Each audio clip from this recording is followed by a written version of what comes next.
This, friends, is episode 4 in our, dare I say, much ballyhooed series.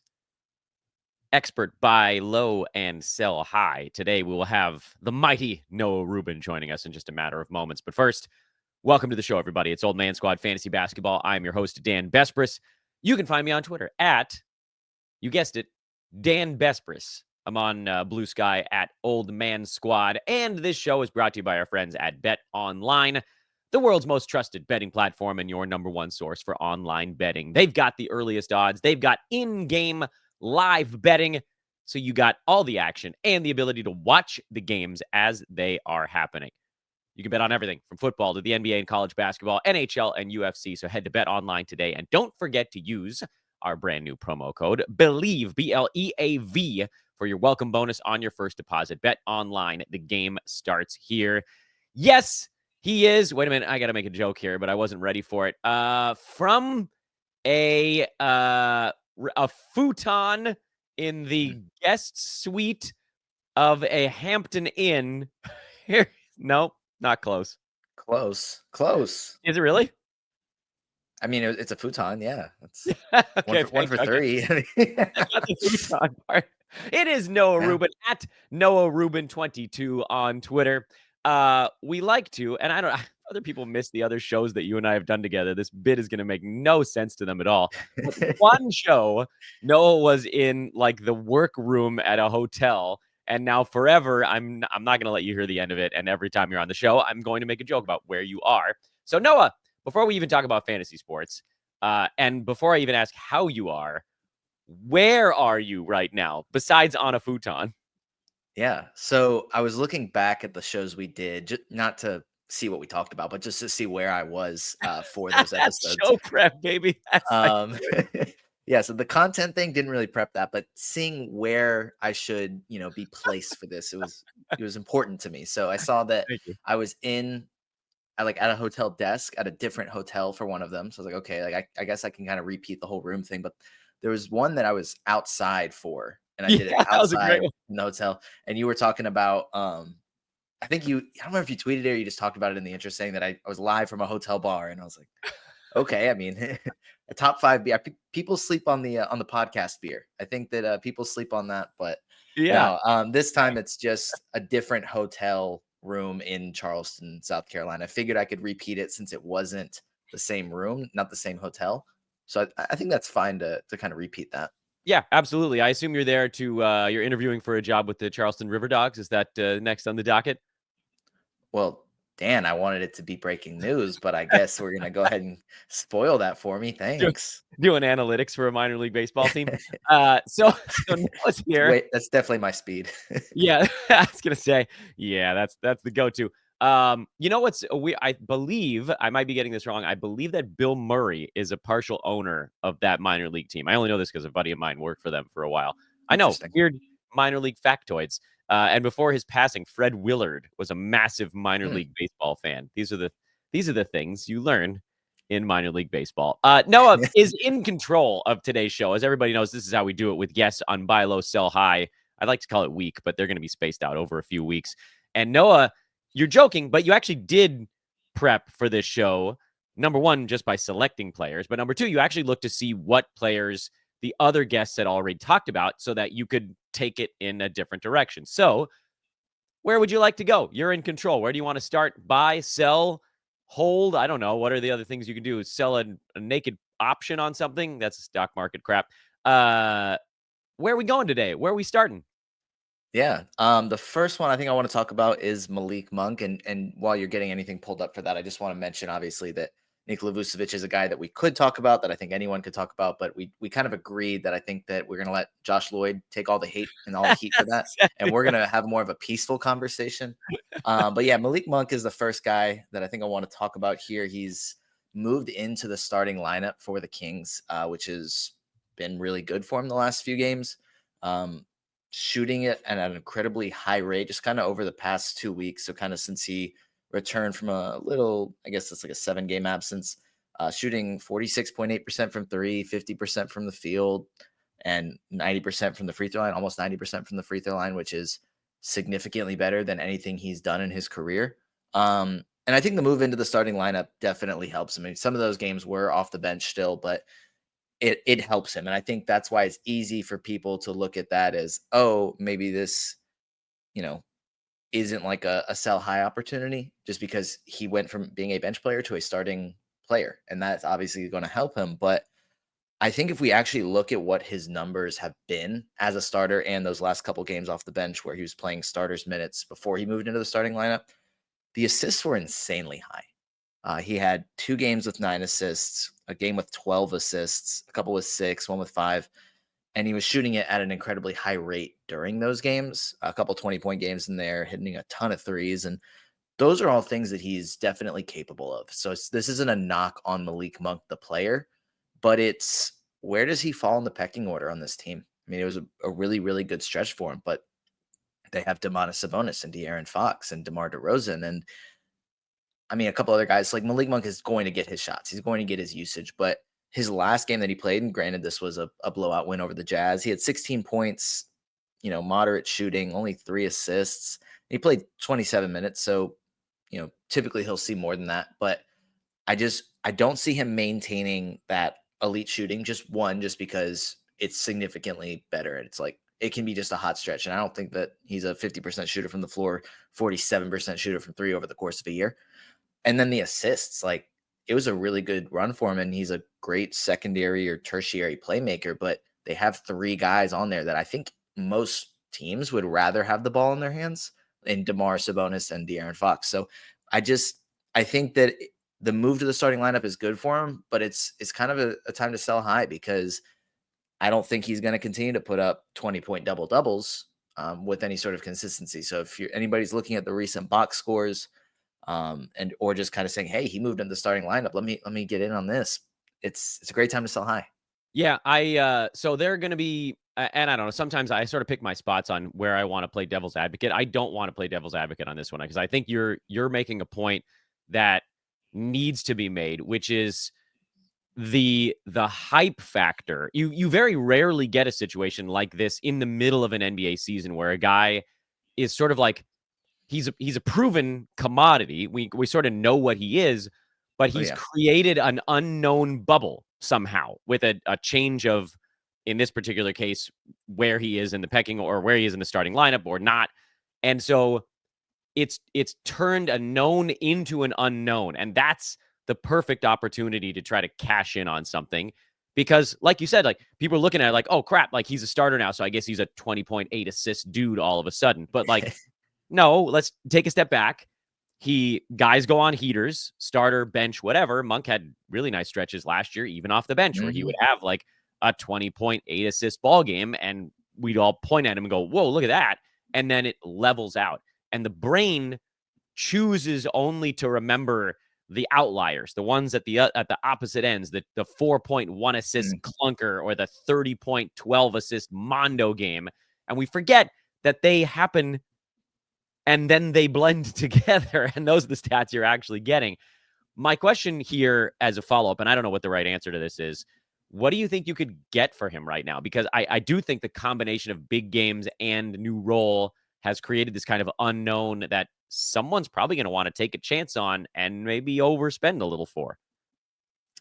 Yeah, I think that's a great question because I think it, like that question in particular is more of like just a general fantasy question that I have trouble answering a lot because it's, well, what is your league mate willing to give you for him? Because it could be different.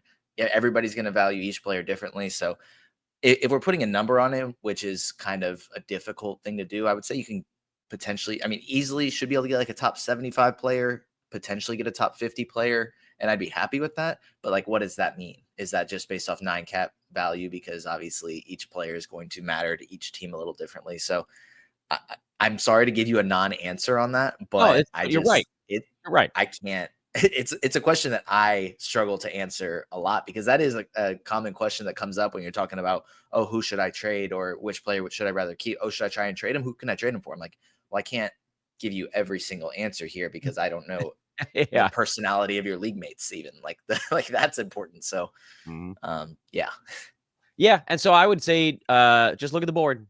look at the board, look for guys, as Noah was talking about, look for guys near 50, look for guys near 75, look somewhere in the middle there.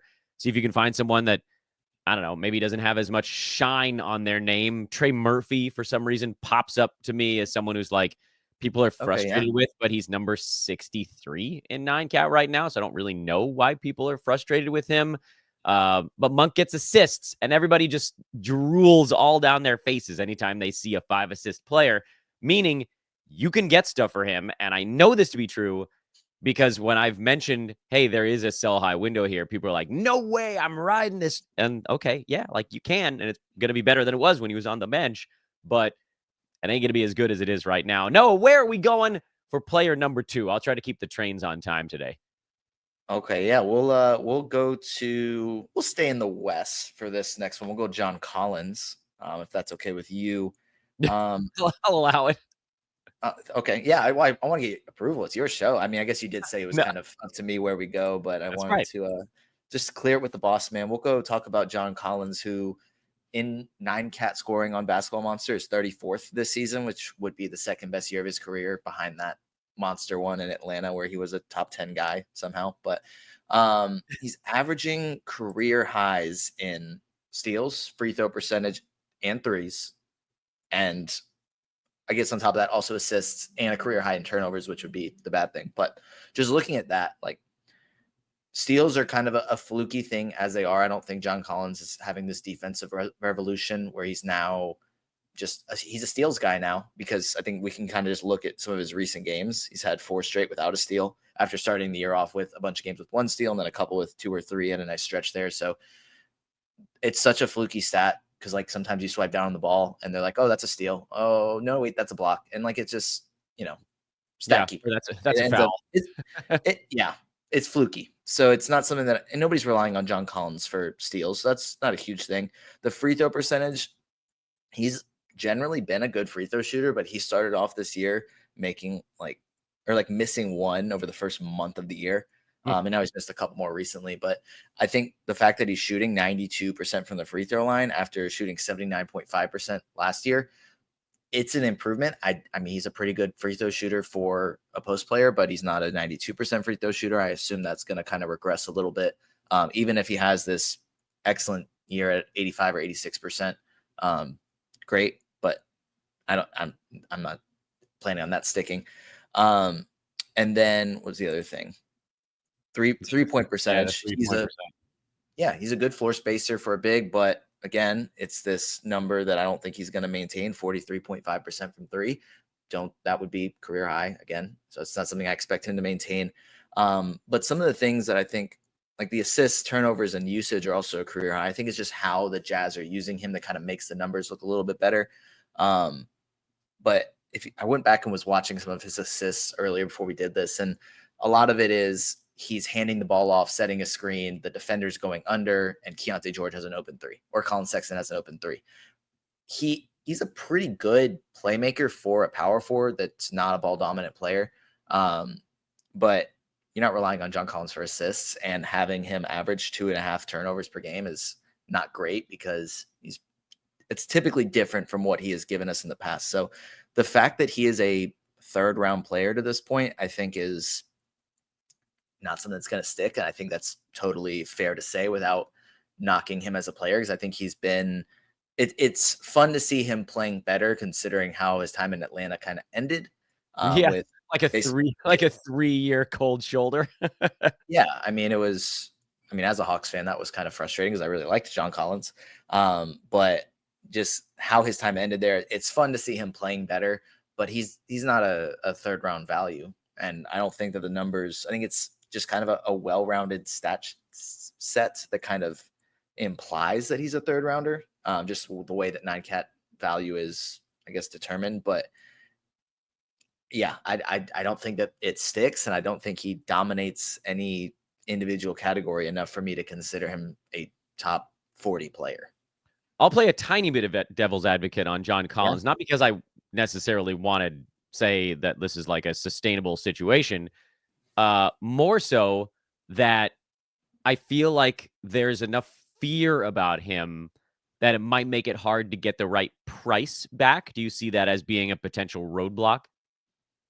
I mean, yeah, I think that it is the case because of his reputation or just the fact that he's in Utah. But I mean, if you're asking for some selling points on John Collins, I mean, he knows how to play on a better team than this. So I True. wouldn't be surprised if he is traded at the deadline. There's already been rumors that they're going to kind of look at moving a lot of different players. I don't think that he's necessarily a guy that they'll definitely keep. So he could end up in a better situation.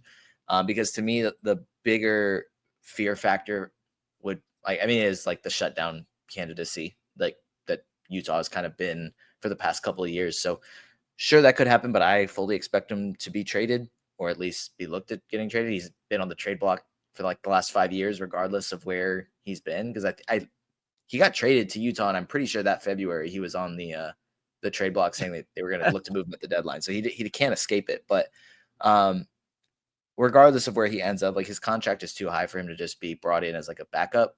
And so I don't know. It is a reality, but I'm not. I think that there are ways to kind of get around that. Got it. Yeah. The only reason I brought that up was to say, like, well, is there some value in saying, hey, like, as long as he's here, if everybody's afraid of him, maybe I can just see what I can kind of squeeze out of this guy as opposed to whatever I get back. But then that comes down to the same calculus as any trade, which is, am I getting enough back? If the answer is no, you don't For have sure. to move a guy. Like, it's not 100%. imperative, but these are opportunities to go and just kind of gauge the market and see what you might be able to turn it into. No, before we get to player number 3, promo time. What are you working on these days? What can everybody see your name affixed to?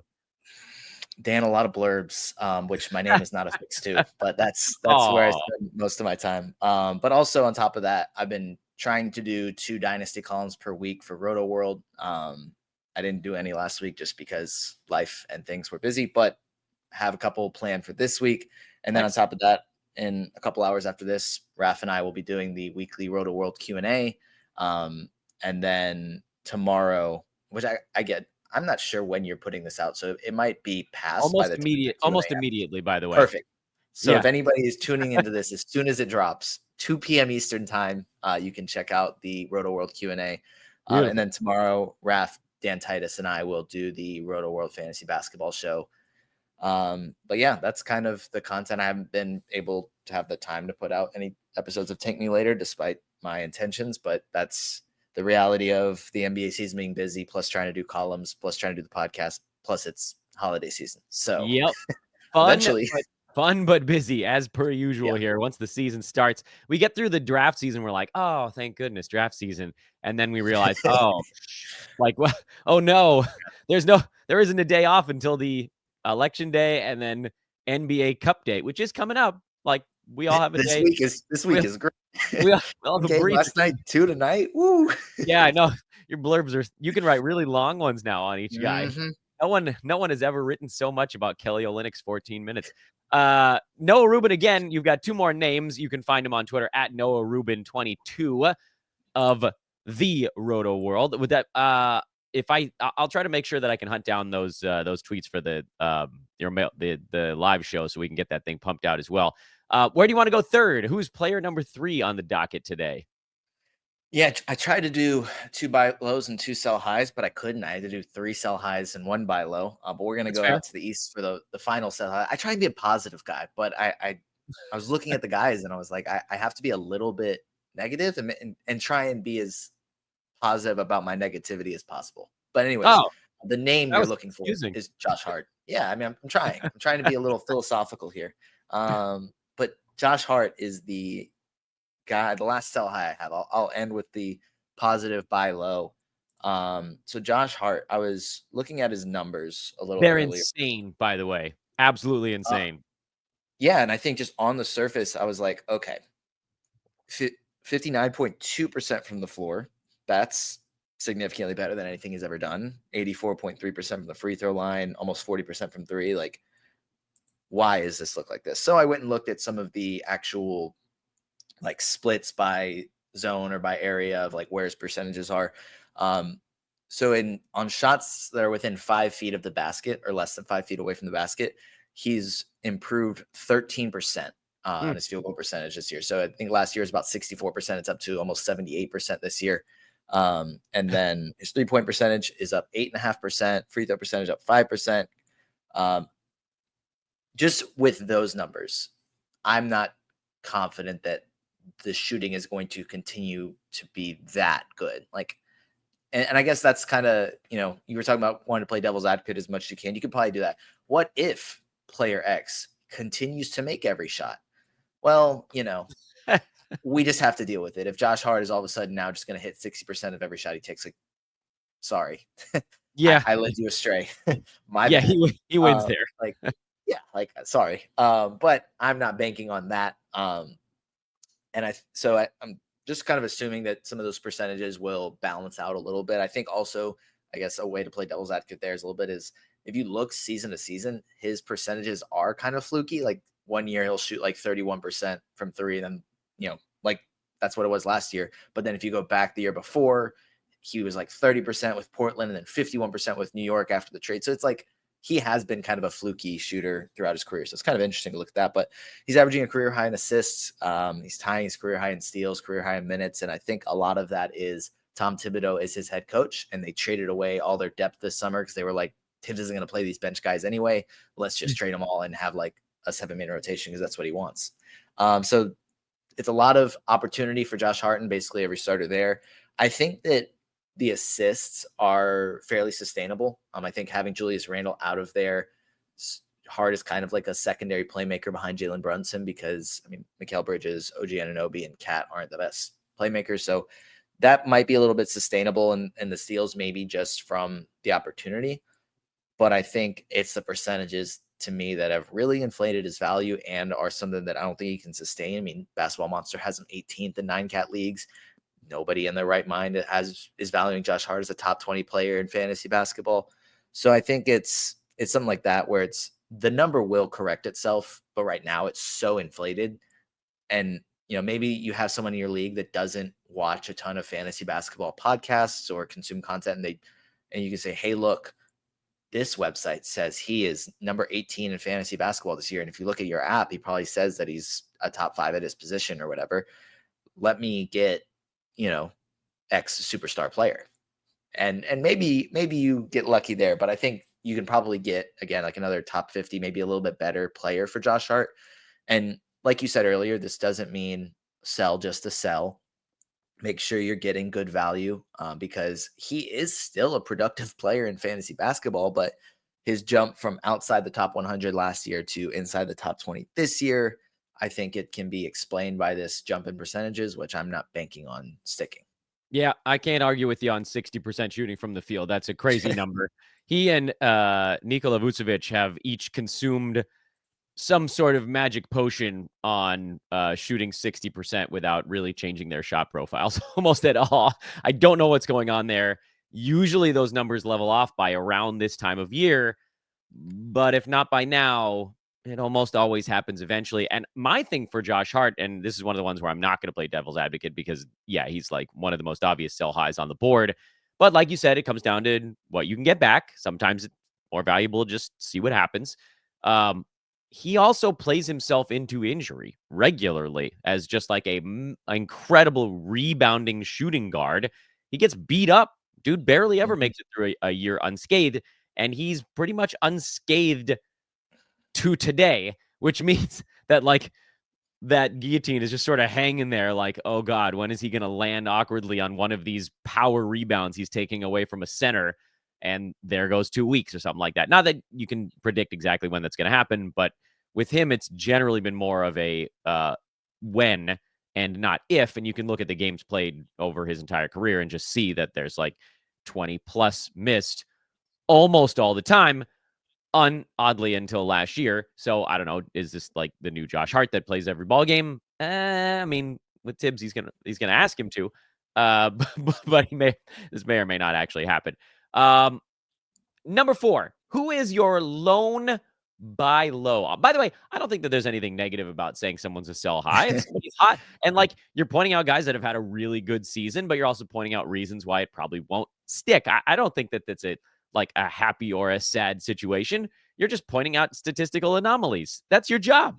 Anyway, who you want to buy low on? Yeah, no, that's true. And it is, I guess, a compliment to say, hey, this guy has been awesome so far. Because Right. that is true. They have been awesome so far.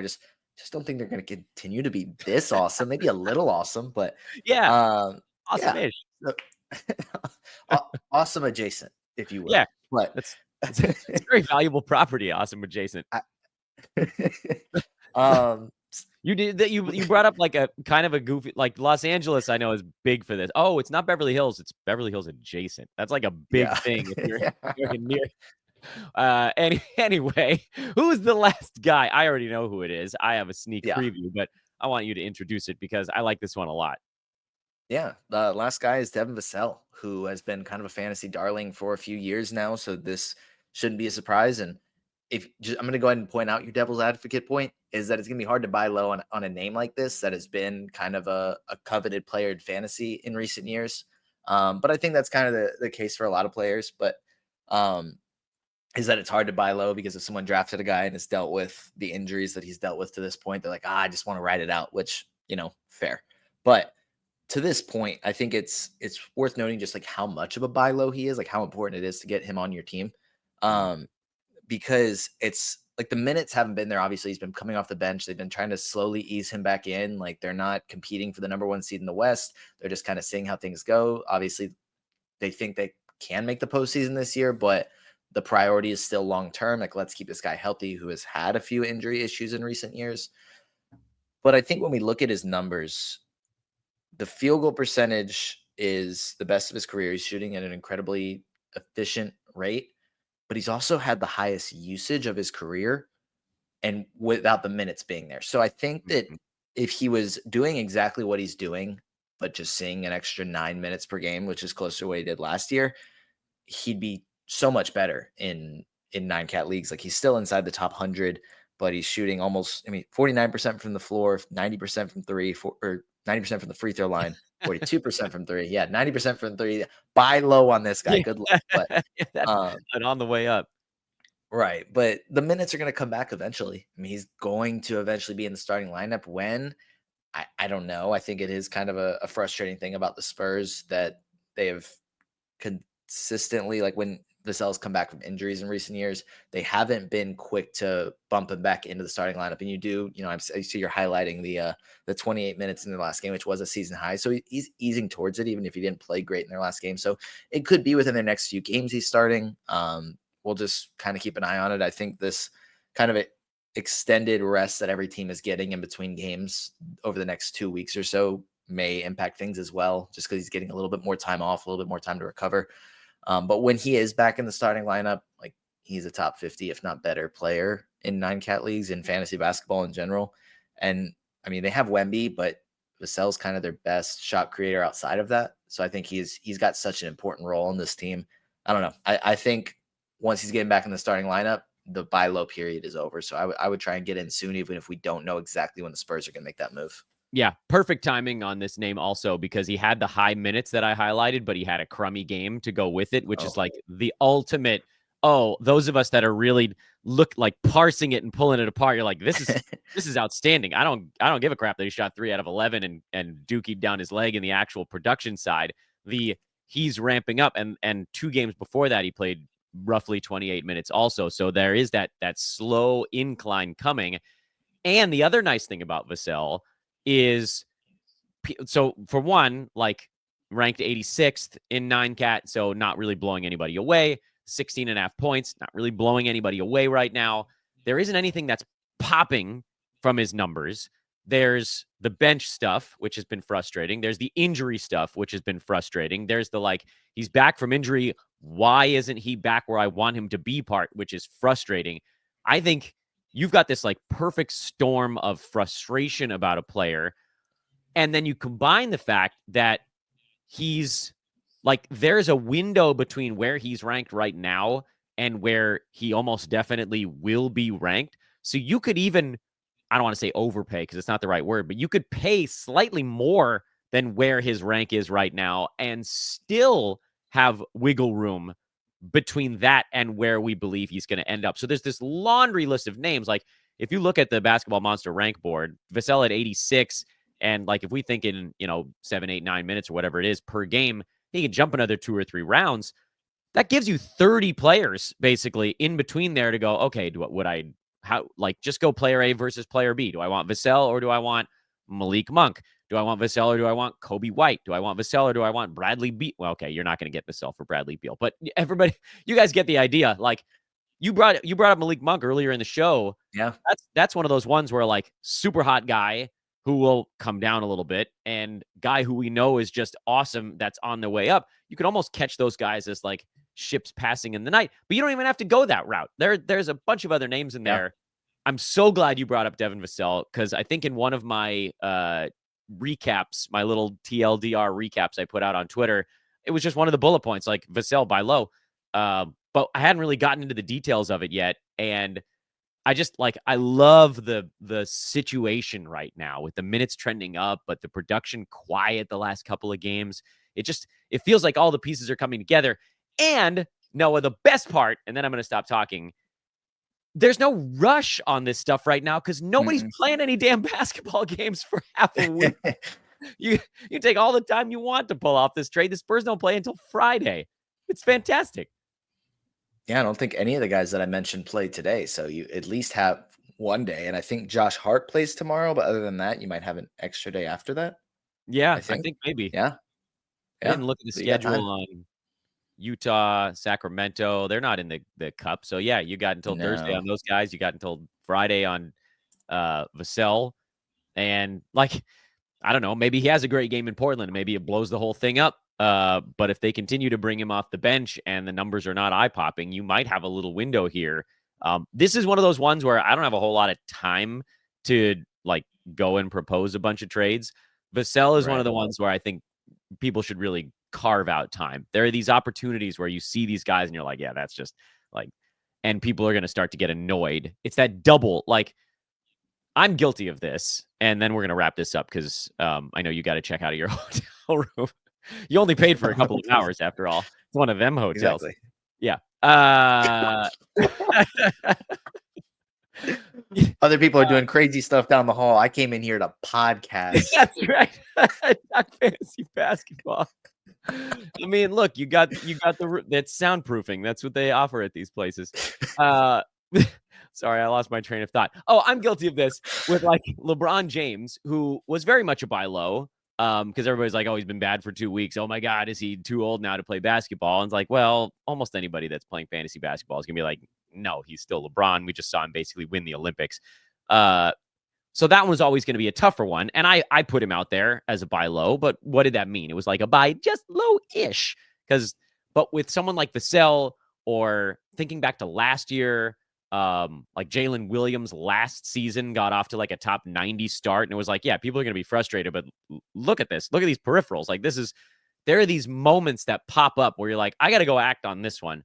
And to me, and maybe I'm overstating it a little bit, maybe I've blown your recommendation too large here, Vassell feels like one of those, like, it's just gonna click here soon. We don't know exactly how soon, but, like, all of the factors are pointing to a manager getting annoyed and the rest of us not having had to deal with these first 7 weeks going, I got to get this guy.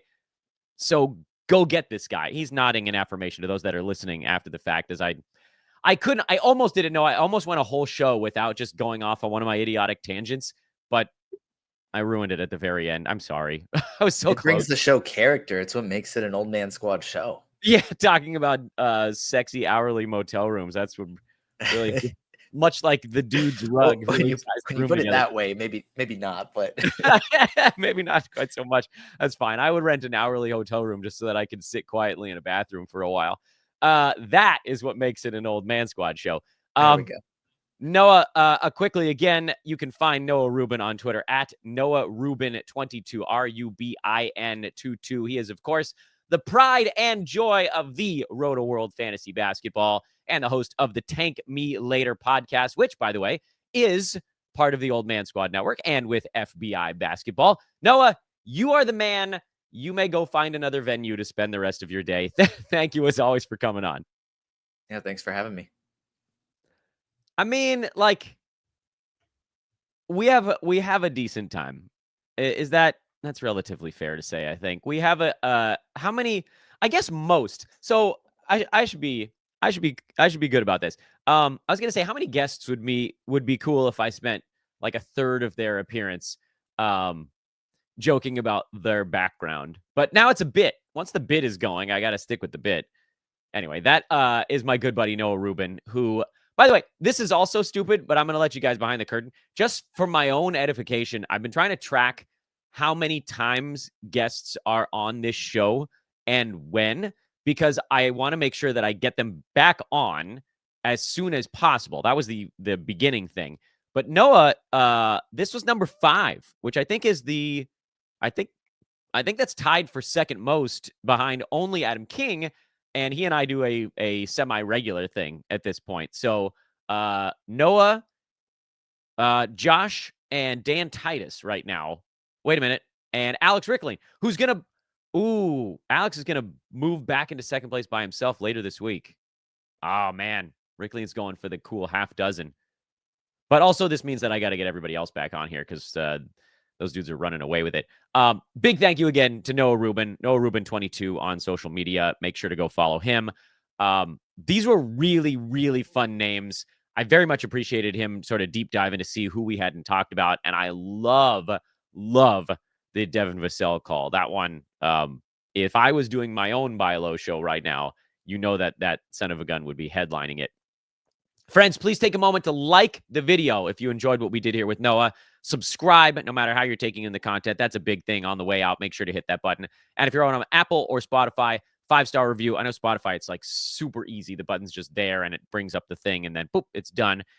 Apple, you got to go into the podcast app. You got to find the show and then you got to scroll down and it's hard to find and it's a huge pain in the butt.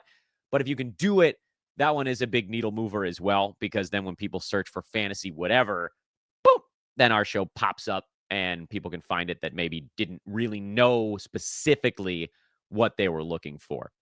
So thank you, everybody that's continued to do that. It's been awesome. Our YouTube page is approaching 6,000 subs already, which is nuts. I thought if we could get to like 3,000 in a calendar year, it'd be a big win. And we're at 6, and it's not even Christmas yet. So we're just going to keep punching away. And you guys are amazing for being a part of that. I'm at Dan Bespers on Twitter, Old Man Squad on Blue Sky. I will see you over on those. We've got a very short recap show coming up at some point today. I will also be doing a mailbag show over on the Balls Deep podcast with the aforementioned Adam King. That's on also on the Old Man Squad network, but you'll have to find that over on the FBI podcast feed, at least for now. And then I think that's actually going to be going in more places soon as well. So thank you again to Noah. Thank you to you guys. I'll see you in a little bit. So long for now.